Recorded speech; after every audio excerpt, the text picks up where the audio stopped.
One Wild Christmas by Nicholas Oldland. There once was a bear, a moose, and a beaver whose very favorite time of year was Christmas. On their first Christmas Eve together, the three friends were busy preparing food, hanging their stockings, putting up lights, and wrapping presents. Everything had to be done to perfection. But when they turned their attention to trimming the Christmas tree, they suddenly realized that they had forgotten the most important decoration of all. "I thought you were getting the tree." Quickly, the moose and the beaver rushed out into the forest. The bear followed close behind. First, they came across a maple tree, too small. Next, they saw a birch tree, too white. Then they bumped into a towering cedar tree, too big. None were quite right. Finally, they found a pine tree. It was sweet-smelling, had long, soft needles, and was just the right size. Now that's a beautiful tree. But to the bear's horror, the beaver went to chop down the tree.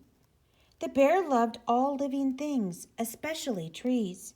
This was the most beautiful tree he had ever seen. The three friends had a big problem.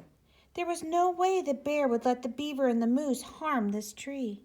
And the beaver and the moose were not about to let the bear get in the way of their perfect Christmas tree. Charge!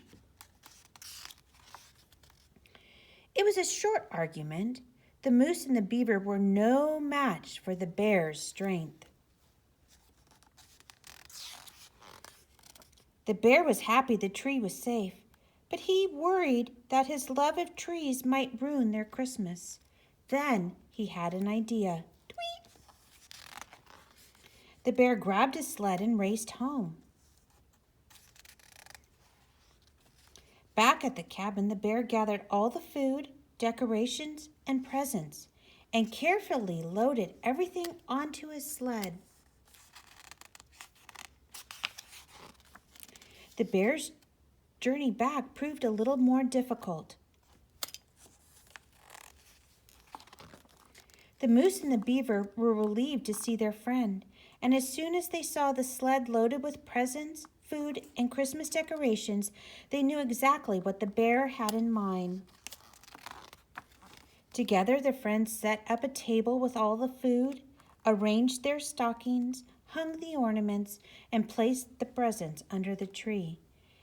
Then, when they were all done, they had a snowball fight. At last, the bear, the moose, and the beaver were ready to celebrate. Not only did they agree that this tree was perfect, it was also the perfect Christmas. The end.